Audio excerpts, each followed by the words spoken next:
कृष्ण जन्माष्टमी। कृष्ण जन्माष्टमी का पर्व राजा कंस के युग से संबंधित है।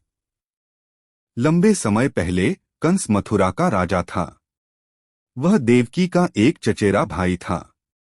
वह अपनी बहन को गहरे दिल से प्यार करता था और कभी भी उसे उदास नहीं होने देता था। वह अपनी बहन की शादी में दिल से शामिल हुआ और आनंद लिया। एक बार जब वह अपनी बहन के ससुराल जा रहा था, तभी उसे आकाश में छिपी आवाज से चेतावनी मिली कि हे कंस, जिस बहन को तुम बहुत प्यार कर रहे हो वह एक दिन तुम्हारी मृत्यु का कारण बनेगी। देवकी और वासुदेव का 8वां पुत्र तुझे मार डालेगा। जैसे ही उसे ये चेतावनी मिली, उसने अपने सैनिकों को अपनी बहन देवकी और उसके पति वासुदेव को कारागार में रखने के लिए आदेश दिया। उसने मथुरा के सभी लोगों के साथ क्रूरता का बर्ताव करना शुरू कर दिया। उसने घोषणा की कि मैं अपनी बहन के सभी बच्चों को मार दूंगा और अपने हत्यारे को रास्ते से हटा दूंगा। उसकी बहन ने अपने पहले बच्चे को जन्म दिया, फिर दूसरा, तीसरा और फिर 7वां, जो कि कंस के द्वारा एक एक करके मारे गए।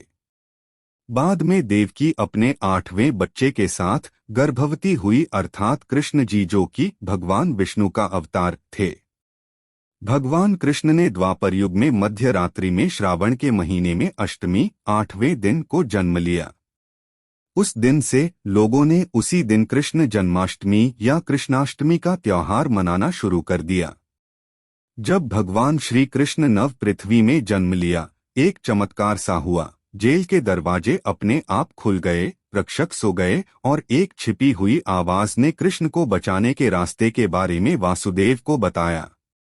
वासुदेव ने कृष्णा को एक छोटी सी टोकरी में ले लिया और अंधेरे में मध्यरात्रि में एक बड़ी नदी से गोकुल में अपने दोस्त नंद के पास ले गए। उन्होंने एक बरसात की रात को पार किया, जहां शेषनाग ने उन्हें मदद की।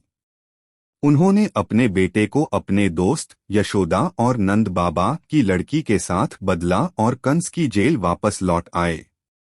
सभी दरवाजे बंद हो गए और कंस को संदेश भेज दिया गया कि देवकी ने एक लड़की को जन्म दिया था।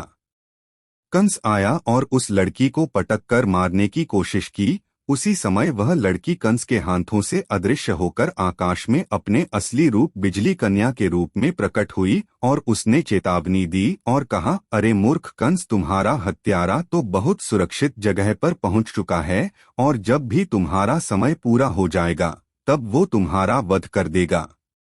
हिंदू पौराणिक कथाओं के अनुसार भगवान कृष्ण भगवान विष्णु के 8वें अवतार थे।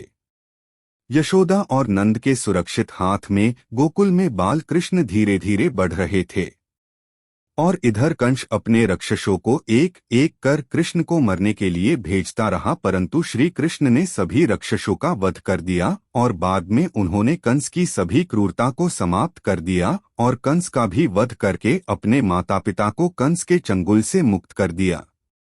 कृष्ण की विभिन्न शरारती लीलाओं से गोकुलवासी बहुत खुश थे। गोकुल में रहने वाले लोग इस त्योहार को गोकुलाष्टमी के रूप में मनाते हैं। राधे राधे।